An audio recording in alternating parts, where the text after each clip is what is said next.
What is Biblical Counseling by Ed Welch, posted on June 13, 2007 from christianpsychology.org.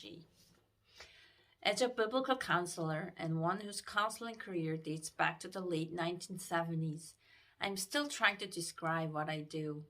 I have probably written out a dozen different versions over the years, and each one is different.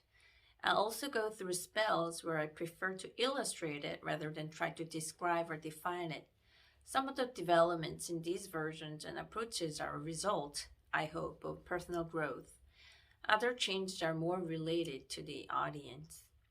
With those who don't follow Jesus Christ, I might say that I'm technically a psychologist, but I act more like a pastor. My goal is to erect from Scripture a model and method to wisely help people in their problems.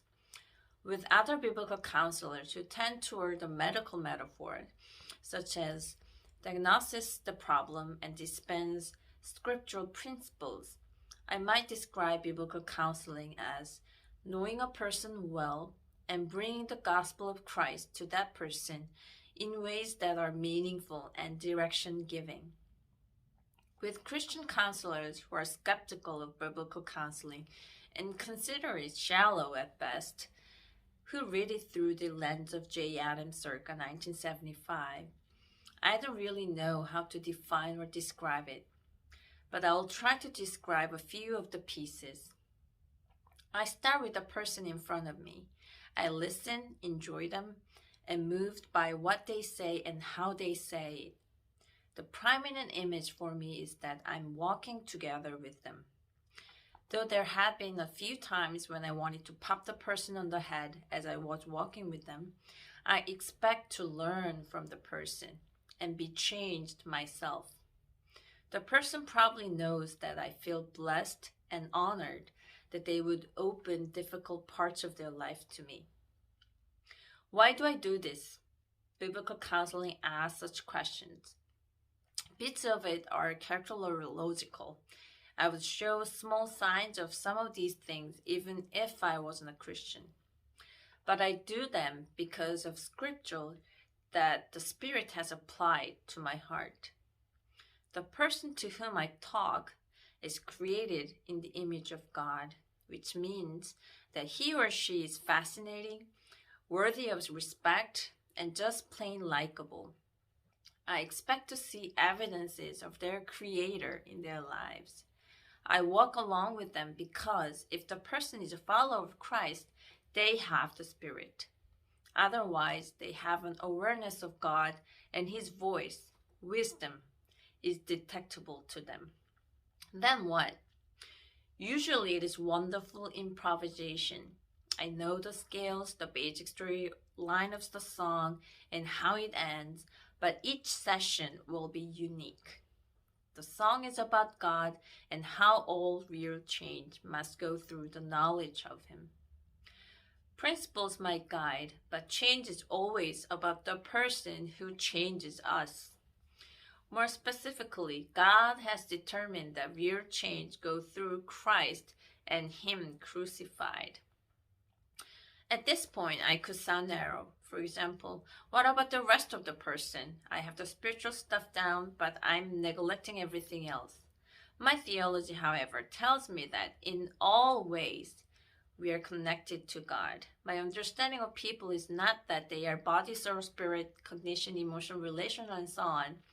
Rather, all human faculties, which include many more than those just mentioned, are all in motion, either turned toward God or away from Him. I believe biblical counseling has a depth view of the person. At the bottom, at the roots, are questions. Who will you love, follow, worship, trust, obey, honor, fear? I've been meditating on the kingdom much more recently, so another deep question is, what are your loyalties, your allegiances? I might not ask these questions in those ways, and I might not ask them every time I talk with someone, but I know that those are the fundamental questions of human existence. My experience in counseling suggests that there's nothing superficial about them. Along the way, I expect to find certain themes in my counseling method. Since Scripture surprises, encourages, reveals, and surprises some more, those elements should appear during counseling time. If you overhear biblical counseling, you should hear tears, of course, but you should also hear laughter, because much of what amuses us is humor that sets us thinking in one direction, and then suddenly we get what we never anticipated. For example, we expect the story to be hopeless, and then life breaks through. We expect condemnation, and God gives grace and loving affection instead. I would expect that most biblical counselors would describe biblical counseling with their own particular nuances, emphasis, and priorities. Biblical counseling is not biblical counseling with capital B, as in a technical discipline with a codified system. It is biblical counseling with small b, and we know that like-minded theologians still don't sound identical. At this point, most people who adopt the label are zealous to see the depth and breadth of Scripture as it related to modern problems. That is an obvious unifying tenet. Also, more and more biblical counseling has a particular anthropology that emphasizes the heart and fundamental nature of the questions above.